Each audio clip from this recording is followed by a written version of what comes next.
മുസ്ലിം പള്ളിക്ക് നേരെ കല്ലെറിഞ്ഞ് കലാപമുണ്ടാക്കാൻ ശ്രമിച്ച CPM ബ്രാഞ്ച് സെക്രട്ടറി അഴിക്കുള്ളിലായി. കോഴിക്കോട് പേരാമ്പ്രയിലെ CPM ബ്രാഞ്ച് സെക്രട്ടറി അതുൽദാസ് ആണ് റിമാൻഡിലായത്. ഇയാൾ മനഃപൂർവ്വം കല്ലെറിയുകയായിരുന്നെന്ന് ദൃശ്യങ്ങളിൽ നിന്ന് വ്യക്തമായി. വർഗീയ കലാപം സൃഷ്ടിക്കാൻ ശ്രമിച്ചതിനാണ് കേസെടുത്തിരിക്കുന്നത്.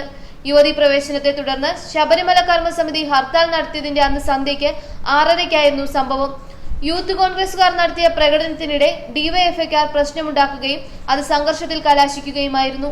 ഇതിനിടെയാണ് മുസ്ലിം ലീഗ് ഓഫീസിനോട് ചേർന്ന പള്ളിക്ക് നേരെ മറ്റൊരു കെട്ടിടത്തിന് മുകളിൽ നിന്ന് അതുൽദാസ് കല്ലെറിഞ്ഞത്. രാഷ്ട്രീയ സംഘർഷത്തെ തുടർന്ന് പ്രദേശത്ത് നിരോധനാജ്ഞ പ്രഖ്യാപിച്ചിട്ടുണ്ടായിരുന്നു. എന്നിട്ടും സ്ഥലത്ത് സംഘർഷം സൃഷ്ടിക്കാനാണ് ഡിവൈഎഫ്ഐ നേതാവ് കൂടിയായ പന്നിമുക്ക് മാണിക്കോത്ത് അതുൽദാസ് കല്ലെറിഞ്ഞത്. CCTV ദൃശ്യങ്ങൾ ഉൾപ്പെടെ പരിശോധിച്ച ശേഷമാണ് അറസ്റ്റ് ചെയ്തത്. ജനുവരി 3-നായിരുന്നു പള്ളിക്ക് നേരെ കല്ലേറുണ്ടായത്.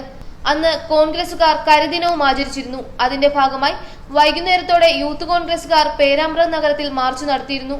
അതിനെതിരെ സംഘടിച്ചാണ് ഡിവൈഎഫ്ഐക്കാർ എത്തിയത്. തുടർന്ന് പേരാമ്പ്ര വടകര റോഡിൽ ഇരുവിഭാഗവും ഏറ്റുമുട്ടി. അതിനിടെയാണ് മുസ്ലിം ലീഗ് ഓഫീസിനും ജുമാ മസ്ജിദിനും നേരെ കല്ലെറിഞ്ഞത്. സംസ്ഥാനത്ത് RSSഉം BJPയും കലാപമുണ്ടാക്കാൻ ശ്രമിക്കുന്നെന്ന് മുഖ്യമന്ത്രിയും ഇടത് നേതാക്കളും ആരോപിക്കുമ്പോഴാണ് CPM ബ്രാഞ്ച് സെക്രട്ടറി കലാപമുണ്ടാക്കാൻ ശ്രമിച്ചതിന് അറസ്റ്റിലായത്. ഇത് ഇടതുമുന്നണിക്ക് രാഷ്ട്രീയമായി വലിയ തിരിച്ചടിയാണ്. BJPയും UDFും ഇത് രാഷ്ട്രീയ ആയുധമാക്കുമെന്ന് ഉറപ്പാണ്. അതേസമയം ശക്തമായ നിയമ നടപടി സ്വീകരിച്ചിട്ടുണ്ടെന്നും വേണ്ടിവന്നാൽ ഇയാളെ പാർട്ടിയിൽ നിന്ന് പുറത്താക്കുമെന്നും CPM വൃത്തങ്ങൾ സൂചിപ്പിച്ചു. ന്യൂസ് ഡെസ്ക് മലയാളി വാർത്ത.